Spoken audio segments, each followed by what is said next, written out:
मैं मोहसिन मीना, कमला Modi girls college, नीम का थाना। आज हम आधुनिक भारत के इतिहास में जो आंग्ल मराठा संबंध का भाग 3 पढ़ेंगे। भाग 3 तृतीय आंग्ल मराठा युद्ध, इसके बारे में पढ़ेंगे। तृतीय आंग्ल मराठा युद्ध 1817 से 1818 में हुआ। तृतीय आंग्ल मराठा युद्ध की जो पृष्ठभूमि है उसका निर्माण द्वितीय आंग्ल मराठा युद्ध के बाद जो संधि हुई उसके बाद ही आरंभ हो गया। परिस्थितियाँ तैयार हो गई। अगस्त जो द्वितीय आंग्ल मराठा युद्ध था वो वेलजली के समय हुआ था। अगस्त 1805 में वेलजली को ब्रिटिश सरकार ने बुला लिया। उसकी जगह कॉर्नवालिस को भारत भेजा गया दोबारा से। कॉर्नवालिस भारत में आए सितंबर में, और नवंबर 1805 में गाजीपुर में उनकी मृत्यु हो गई। इसलिए उसकी जगह उनके बाद जॉर्ज बार्लो को गवर्नर जनरल बनाया गया।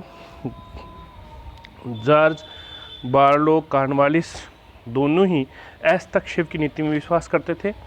हस्तक्षेप नीति से मतलब है कि जो देशी राज्य हैं उनके आंतरिक मामलों में हस्तक्षेप नहीं करेंगे, उनके ईस्ट इंडिया कंपनी साम्राज्य का विस्तार नहीं करेगी, उनको राज्यों को ब्रिटिश राज्य में नहीं मिलाएगी। ये थी हस्तक्षेप की नीति। इस नीति का पालन करते हुए मराठों के प्रति उन्होंने उदार नीति अपनाई। इसलिए 22 नवंबर 1805 को सिंधिया के साथ, दौलतराव सिंधिया के साथ जॉर्ज बार्लो ने संधि की, जिसके अनुसार उसे ग्वालियर दे दिया, गोदह का दुर्ग दे दिया, उत्तरी चंबल का भूभाग उसे वापस दे दिया। ग्वालियर, गोदह और उत्तरी चंबल, जिससे सिंधिया का राजपूतों पे वापस नियंत्रण स्थापित हो गया, संरक्षण स्थापित हो गया। फलस्वरूप उन मराठों का राजपूतों पे प्रभुत्व स्थापित हो गया इस नीति से। कौन कौन से क्षेत्र दिए उसको? 3 क्षेत्र दिए, ग्वालियर, गोदवा का दुर्ग और चंबल का भूभाग। इस प्रकार दूसरी संधि 7 जनवरी 1806 को बार्लो ने होल्कर के साथ की और उसके जो जीते हुए क्षेत्र थे अधिकांश उसके वापस लौटा दिए। ये बार्लो था। बार्लो के बाद लॉर्ड मिंटो गवर्नर जनरल बनकर आया। लॉर्ड मिंटो 1807 में आया। 1807 में लॉर्ड मिंटो ने जब भारत आया तो उसने भी हस्तक्षेप नीति का पालन किया और मराठों के आंतरिक मामलों में हस्तक्षेप नहीं किया। मिंटो 1807 से 13 तक रहा। 1813 में लॉर्ड हेस्टिंग्स गवर्नर जनरल बनकर भारत आया। उस समय पिंडारियों की और मराठों की शक्ति बड़ी शक्तिशाली थी। पिंडारी मराठों के सहयोगी थे और वो अपनी शक्ति भी बढ़ा रहे थे। लॉर्ड हेस्टिंग्स मराठों शक्ति को समाप्त करना चाहता था और राजपूत राज्यों को ब्रिटिश संरक्षण में लाना चाहता था। इसलिए ऐसा करने के लिए उसको सबसे पहले ज़रूरी था पिंडारियों की शक्ति को नष्ट करना, क्योंकि पिंडारी मराठों के सहयोगी थे। इसलिए उसने पिंडारियों को दमन करने के लिए उसने पहले मराठा सरदारों से संधियां आरंभ की और 27 मई 1816 को भोसले के साथ लॉर्ड हेस्टिंग्स ने संधि की कि पिंडारियों को साथ नहीं देंगे। 5 नवंबर 1817 को सिंधिया के साथ समझौता किया कि वो पिंडारियों को सहयोग नहीं करेंगे, और इन दोनों से समझौता करने के बाद 1817 में पिंडारियों को कुचल दिया। और उसके बाद उन्होंने मराठा की तरफ ध्यान दिया। इस समय मराठों का जो पेशवा था वो बाजीराव द्वितीय था, और ये बाजीराव द्वितीय बशीन संधि से, जो एक सहायक संधि थी, उसके तहत अंग्रेजों की अधीनता स्वीकार कर चुका था, वह उससे मुक्त होना चाहता था। इसलिए पेशवा ने, बाजीराव ने दौलतराव सिंधिया, जसवंतराव होल्कर, भोसले से गुप्त बातचीत की और अपनी सैन्य शक्ति को सुदृढ़ करने का प्रयास किया। इसमें पेशवा और गायकवाड़ के बीच खिराज को संबंध को लेकर झगड़ा था, जिसको बात करने के लिए गायकवाड़ का एक मंत्री गंगाधर शास्त्री पूना में आया, अंग्रेजों के संरक्षण में पूना दरबार में आया।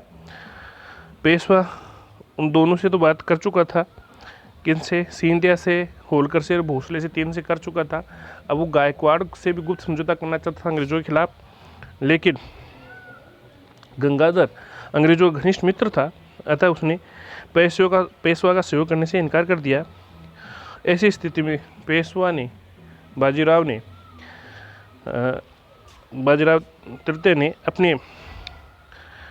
अपने मित्र विश्वसनीय मंत्री त्र्यंबक जी से गंगाधर शास्त्री की हत्या करवा दी। और लेकिन जब ये हत्या हो गई तो पूना दरबार में ब्रिटिश ईस्ट इंडिया कंपनी का जो रेजिडेंट था वो था एलिफिंस्टन, जो सहायक संधि के तहत नियुक्त किया गया था। उसकी त्रियम्बक से व्यक्तिगत दुश्मनी थी, अतः उसने रेजिडेंट ने पेशवा से मांग की कि त्र्यंबक जी को बंदी बनाया जाए और अंग्रेजों को सुपुर्द किया जाए। पेशवा ने शुरू में हिचकिचाहट दिखाई, बाद में 11 सितंबर 1815 को त्र्यंबक जी को अंग्रेजों के हवाला कर दिया और उसे बंदी बनाकर थाने में भेज दिया। लेकिन 1 वर्ष बाद त्र्यंबक जी थाने से भागने में सफल हुआ।